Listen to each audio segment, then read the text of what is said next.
sama-sama beribadah untuk menerima firman Tuhan, walaupun ibadah kita masih di rumah-rumah melalui media YouTube karena pandemi COVID-19, tetapi tidak menyurutkan kita untuk memuji dan memuliakan Tuhan. Mari kita tetap semangat. Sebelum kita memulai ibadah ini, mari kita satukan hati kita untuk bersaat teduh sejenak. Amin. Di dalam nama Allah Bapa dan Tuhan Yesus Kristus serta Roh Kudus pencipta langit dan bumi. Amin. Aku mengasihi engkau dengan kasih yang kekal, sebab itu aku melanjutkan kasih setiaku kepadamu. Haleluya, haleluya, haleluya.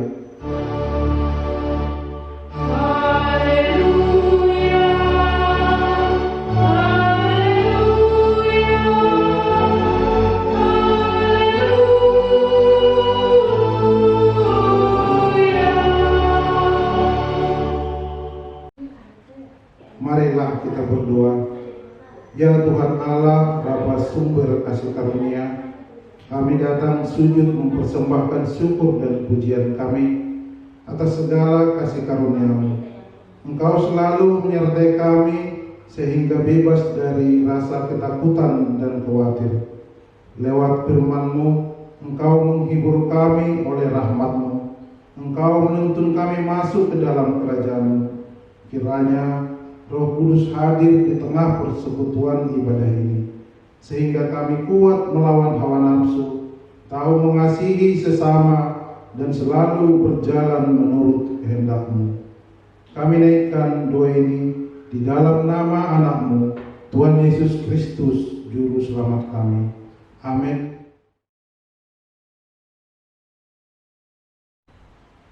Kita memuji Tuhan dari Kidung Jemaat nomor 425 ayat 1 dan 3.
Kita berdoa untuk mengaku dan memohon ampunan dosa.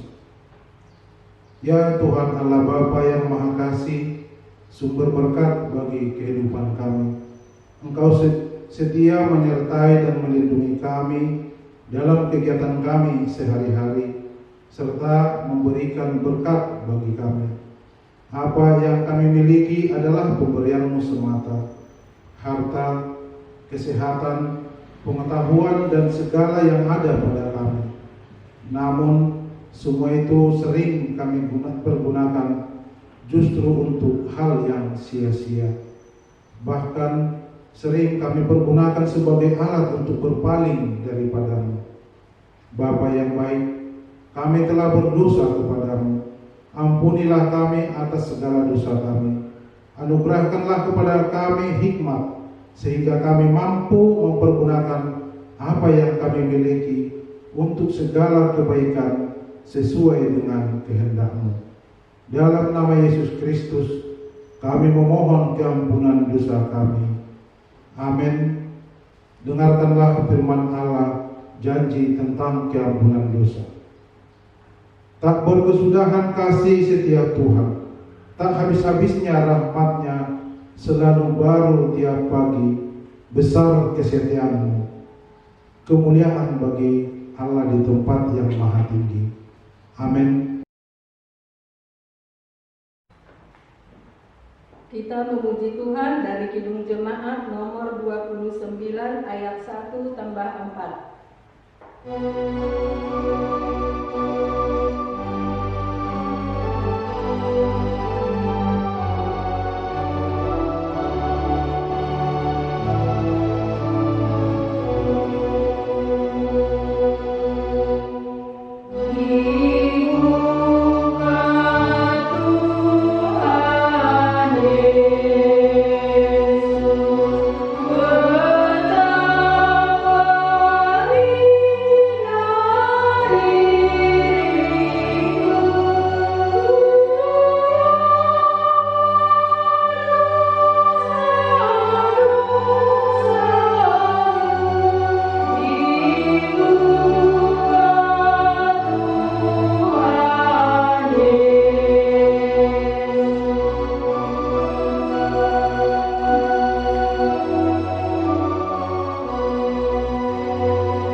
Kita mengikrarkan pengakuan iman kita bersama-sama dengan orang percaya di segala tempat, di sepanjang zaman dan masa.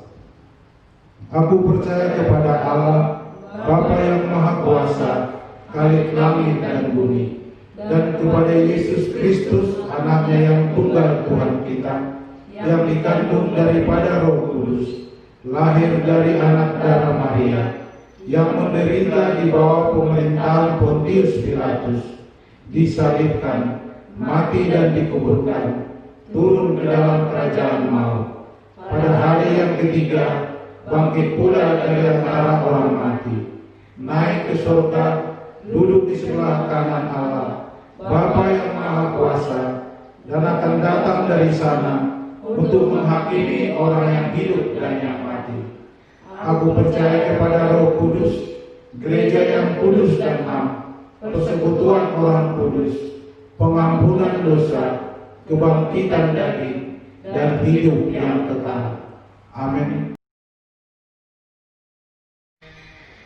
Sebelum firman Tuhan, kembali kita memuji Tuhan dari Kidung Jemaat nomor 424 ayat 1 dan 2.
Damai sejahtera Allah yang melampaui segala akal, itulah yang memelihara hati dan pikiran saudara di dalam Kristus Yesus Tuhan kita.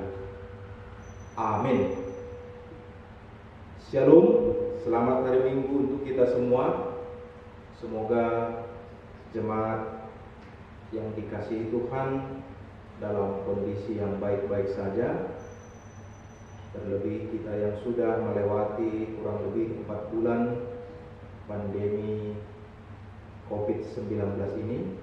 Dan saya berdoa untuk kita semua, semoga kita bisa bertahan dan bertekun di tengah-tengah tantangan kehidupan kita sekarang ini. Baik, Bapak Ibu, Saudara-saudari, mari kita lihat Alkitab kita masing-masing. Firman Tuhan tertulis di dalam Yohanes pasal 13 ayat 31 sampai 35. Demikian firman Tuhan. Sesudah Yudas pergi, berkatalah Yesus, sekarang Anak Manusia dipermuliakan dan Allah dipermuliakan di dalam Dia. Jikalau Allah dipermuliakan di dalam Dia, Allah akan mempermuliakan Dia juga di dalam dirinya, dan akan mempermuliakan Dia dengan segera. Hai anak-anakku, hanya seketika saja lagi aku ada bersama kamu. Kamu akan mencari aku, dan seperti yang telah kukatakan kepada orang-orang Yahudi, ke tempat aku pergi, tidak mungkin kamu datang. Demikian pula aku mengatakannya sekarang juga kepada kamu. Aku memberikan perintah baru kepada kamu, yaitu supaya kamu saling mengasihi. Sama seperti aku telah mengasihi kamu, demikian pula kamu harus saling mengasihi. Dengan demikian semua orang akan tahu bahwa kamu adalah murid-muridku, yaitu jikalau kamu saling mengasihi.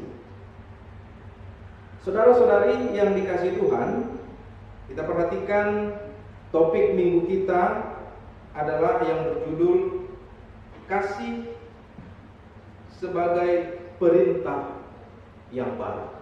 Holong gabe perintah nah baru. Kalau kita berbicara soal kasih, tentu sosok yang paling tepat untuk kita jadikan teladan adalah Yesus itu sendiri. Dan kalau kita melihat konteks firman Tuhan pada hari ini adalah ketika Yesus mengadakan perjamuan malam dengan murid-muridnya. Dan pada saat itu Yesus juga melakukan sebuah pelayanan yang tergolong baru, yang membuat murid-muridnya heran, yaitu pelayanan membasuh kaki yang dilakukan oleh Yesus. Dan diceritakan di dalam konteks ini setelah Yudas pergi, ketika Yesus menerangkan, mengatakan bahwa segera waktunya akan tiba ketika muridnya akan mengkhianati dia, maka Yesus pun menyampaikan sebuah perintah yang baru. Itu yang disebut dengan mengasihi. Kalau kita perhatikan di dalam konteks kita ini, maka kita bisa melihat bahwa sebenarnya kasih itu adalah perintah Tuhan. Kasih itu adalah amanat, sebuah perintah yang tidak bisa ditawar-tawar. Karena langsung dikatakan oleh Yesus Kristus kepada murid-muridnya. Dan kalau kita ambil sebagai refleksi dalam kehidupan kita di masa kini, maka kita juga yang sebagai murid-muridnya zaman sekarang juga harus menuruti perintah itu. Jadi kalau kita memahami bahwa kasih adalah perintah Allah, maka kita pun akan menaruh hormat, setia menjalankan perintah. Itu yang pertama. Yang kedua adalah ditekankan di sini bahwa sebagai murid, dikenal sebagai murid Yesus adalah dengan sikap mengasihi. Jadi ketika murid-murid itu mengasihi orang lain, mengasihi sesamanya, maka dikenallah mereka sebagai murid Yesus. Artinya adalah kasih itu menjadi label, Kasih itu menjadi penanda bagi orang-orang yang mengikut Yesus. Ketika kita melakukan kasih, maka dengan sendirinya orang akan melihat bahwa kita ini adalah pengikut Kristus. Dan tentu saja Bapak Ibu Saudara-saudari, mengikut Kristus bukanlah hal yang gampang. Yesus katakan, pikulah salibmu. Oleh karena itu, mengasihi kadangkala memang harus kita akui, mengasihi itu adalah sebagai konsekuensi mengikut Kristus yang tidak mudah untuk dilakukan. Karena boleh saja mungkin ketika kita mengasihi orang lain, ketika kita berbuat baik kepada orang lain, mungkin balasan yang kita terima tidak sesuai dengan apa yang kita harapkan. Itu sebabnya orang-orang yang berbuat baik, orang-orang yang berbuat kasih, memang pada dasarnya akan menghadapi sebuah tantangan, yaitu menderita. Tetapi saudaraku, apakah ketika kita tahu kenyataannya bahwa mengikut Yesus, memikul salib itu kita harus menderita, kita harus menanggung beban, sebab banyak sekali konsekuensi tantangan-tantangan yang kita terima, bahkan resiko yang kita terima oleh karena kita mengasihi.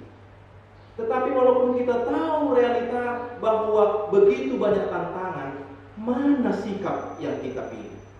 Apa sikap kita? Setidaknya ada 3 kemungkinan kalau saja kita sebagai orang yang mengikut Kristus dan setia melayani, katakanlah sebagaimana pengalaman hidup Paulus yang mengasihi jemaat itu, tetapi pada suatu ketika dia harus difitnah, dibenci, bahkan diusir oleh orang lain, termasuk jemaatnya sendiri. Tetapi sikap yang ditunjukkan Paulus sungguh sangat berbeda. Tetapi kalau kita bisa melihat kemungkinan-kemungkinan dari sikap-sikap yang muncul oleh karena perbuatan kasih kita itu punya resiko, maka yang pertama kemungkinannya adalah balas dendam. Tidak menutup kemungkinan Bapak Ibu sering ada perkataan seperti ini, anggo bujur hambaku, au pe bujur bang. Ini seolah-olah menandakan juga kalau dia tidak baik, anggo hamlang bujur, maka sebaliknya juga saya tidak bujur.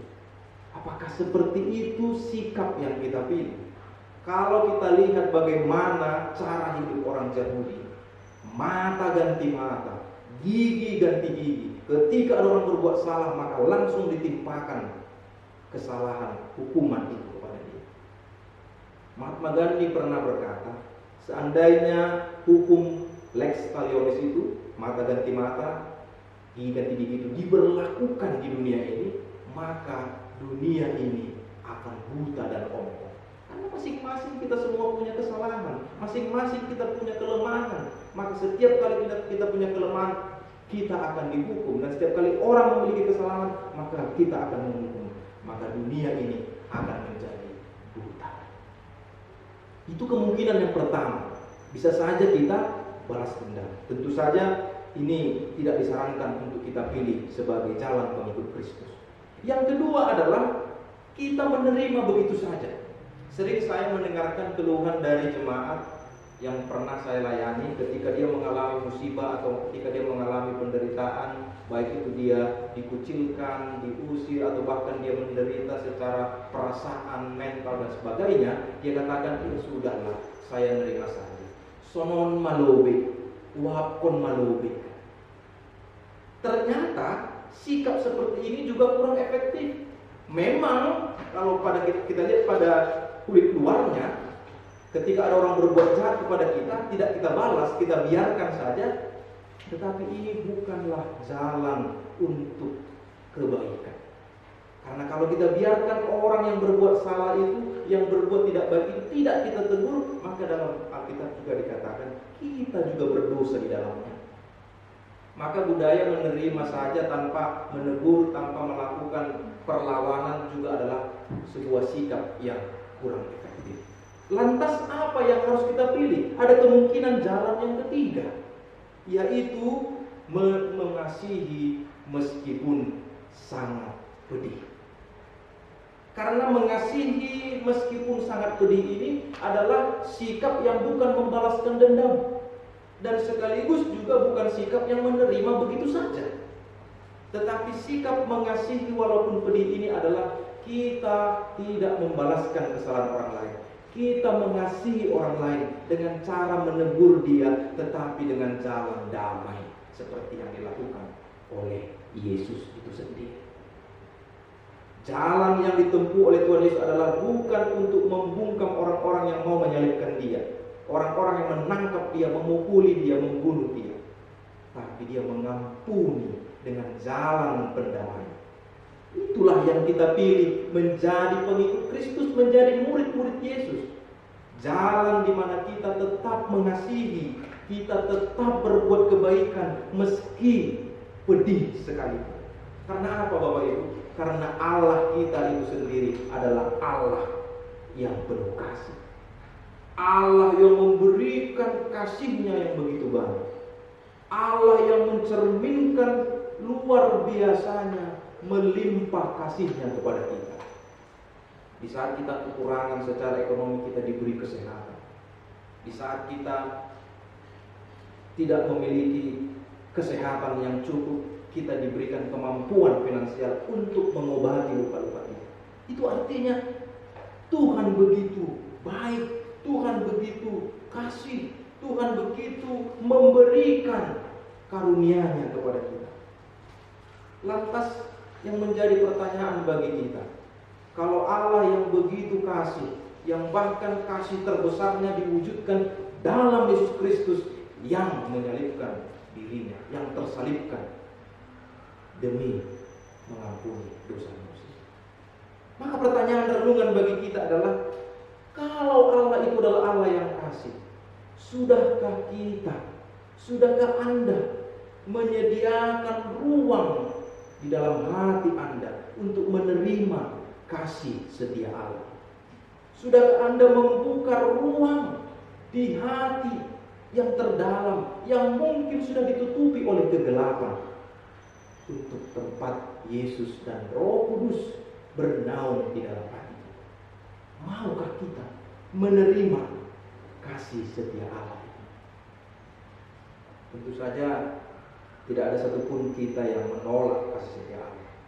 Lantas pertanyaan lanjutannya, kalau kita sudah menerima kasih setia Allah dan kita memahami dengan sadar, dengan memiliki kepercayaan penuh bahwa Allah begitu kasih kepada kita, dan kita ambil kasih itu, kita terima kasih itu, lantas pertanyaannya adalah, kalau kasih itu sudah menjadi kepunyaan kita, lantas apa yang sudah berubah dari hidup kita? Apakah kepedulian Allah itu sudah menjadi kepedulian kita? Apakah empati Allah itu sudah menjadi empati kita? Ketika kita menerima kasih Allah, maka secara otomatis cara berpikir kita, sikap kita juga harus berubah. Sikap hidup kita harus mencerminkan kasih itu sendiri. Itulah tandanya Bapak Ibu Saudara-saudara sekalian, kita telah menerima kasih setia Allah. Saya selalu teringat kalau berbicara soal kasih, teringat tentang sebuah cerita antara mertua dengan menantu. Mungkin ini sudah beberapa kali saya sampaikan dalam khotbah kebaktian minggu, bahwa ada suatu ketika cerita tentang seorang menantu dengan mertuanya, yang kebetulan menantu perempuan ini tinggal bersama dengan mertua perempuan. Ketika mereka menikah, suami istri, kemudian suaminya memutuskan bahwa ibunya yang merupakan mertuanya tinggal bersama dengan mereka. Awal-awalnya berjalan dengan lancar, tidak ada sedikit pun masalah walaupun mereka tinggal satu rumah. Tetapi kemudian hari demi hari si menantu mulai merasa tidak nyaman. Mulai dari perkataan-perkataan sang mertua yang menyinggung perasaan menantu, yang mungkin ini juga sering ya, bahkan mungkin menjadi realita. Bahkan kalau bercerita dengan ya sedikit humor, kadangkala kalau di kalangan orang-orang Batak dikatakan, mengapa kalau di orang Batak itu, orang Simalungun itu, anggo si matua boru pakon parumai ini semena kurang kompak, agak susah untuk masada. Tapi anggo hela pakon si matua ada lagi, itu biasanya relasinya cenderung baik-baik saja. Tapi ini relatif karena ada juga menantu yang sangat-sangat kompak yang relasinya bagus dengan mertua. Ini hanya persoalan lain dibanding itu semua. Kembali kepada cerita tadi, hingga akhirnya menantu itu memutuskan untuk memberikan racun kepada mertuanya.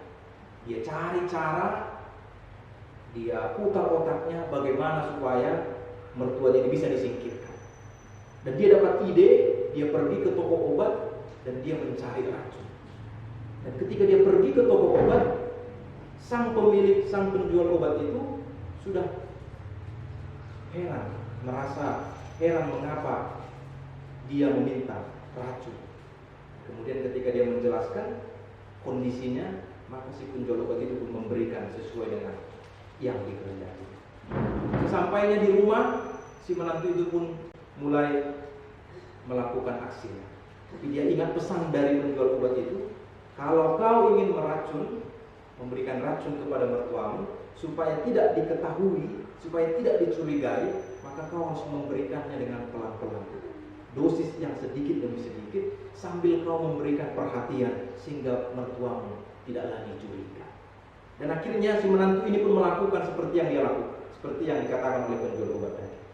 Ketika sarapan pagi, dia sediakan kepada mertuanya, dia teteskan, dia berikan racun itu di makanan yang disediakan, yang dihidangkannya.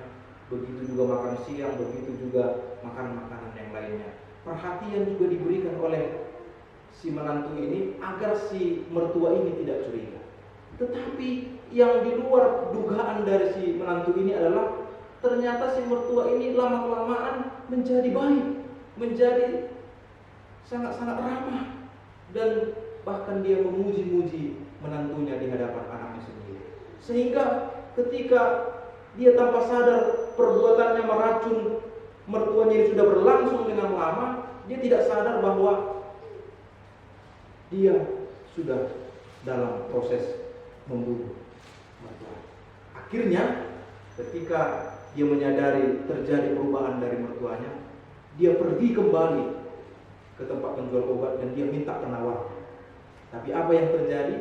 Penjual obat itu berkata, sebenarnya yang kuberikan kepadamu bukanlah racun, melainkan vitamin. Karena saya juga tidak rela jika seseorang ingin menyakiti orang.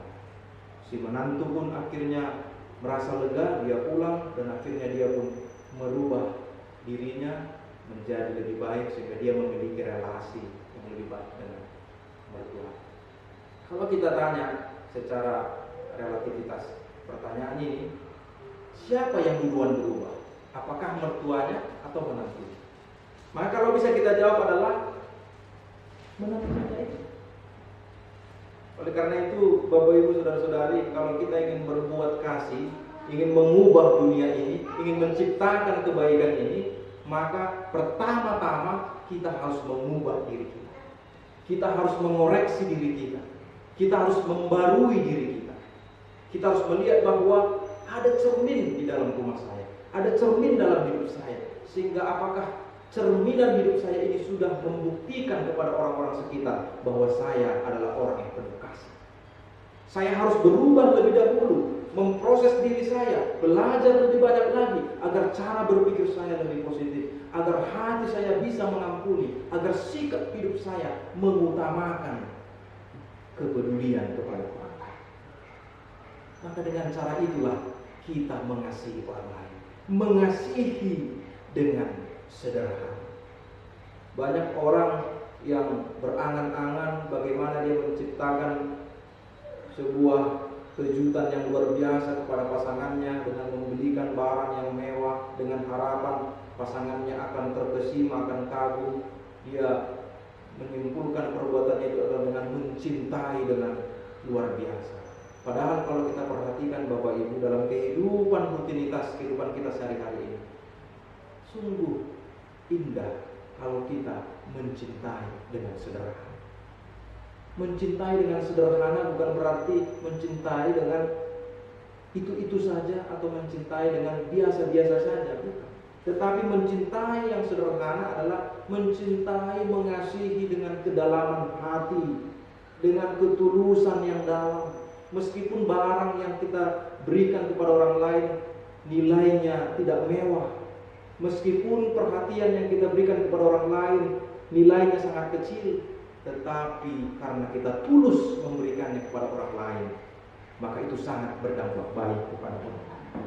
Maka mengasihilah dengan sederhana, mengasihilah dengan sebaik-baiknya, karena kasih adalah perintah yang baru dari Allah.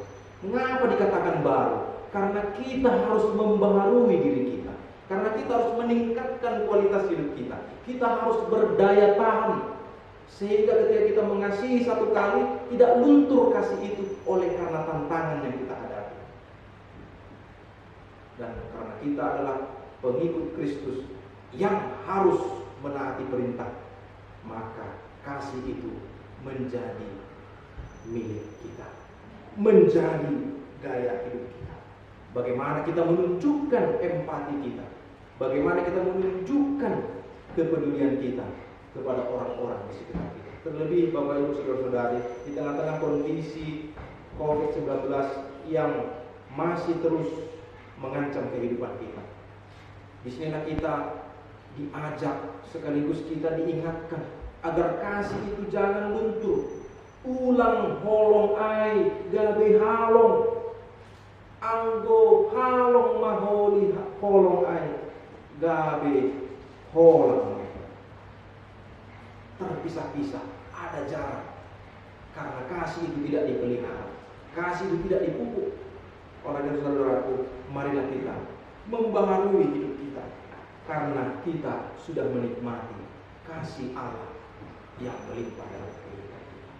Selamat menikmati kasih Allah, selamat membaharui hidup, dan selamat mengasihi. Amin.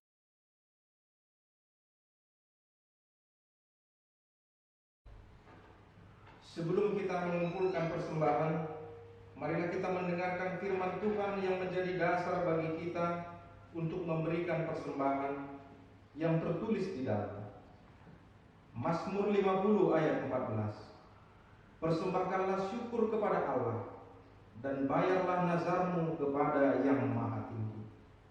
Sekarang marilah kita mengumpulkan persembahan kita.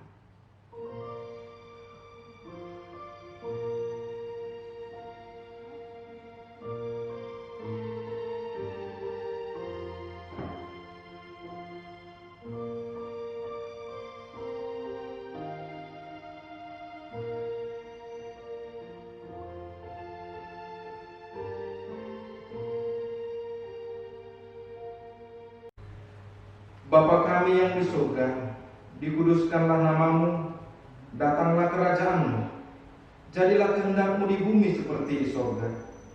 Berikanlah kami pada hari ini makanan kami yang secukupnya, dan ampunilah kami akan kesalahan kami, seperti kami juga mengampuni orang yang bersalah kepada kami.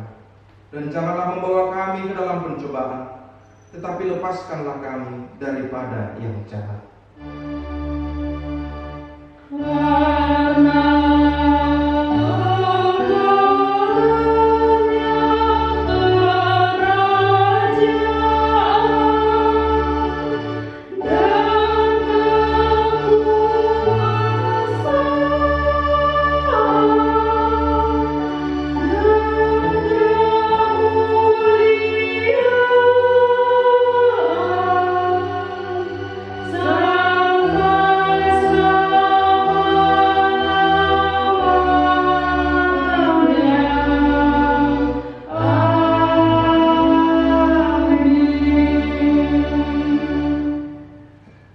Pulanglah dengan damai sejahtera dan terimalah berkat dari Tuhan Allah.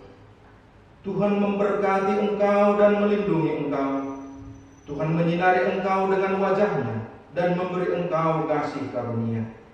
Tuhan menghadapkan wajah-Nya kepadamu dan memberi engkau damai sejahtera. Amin.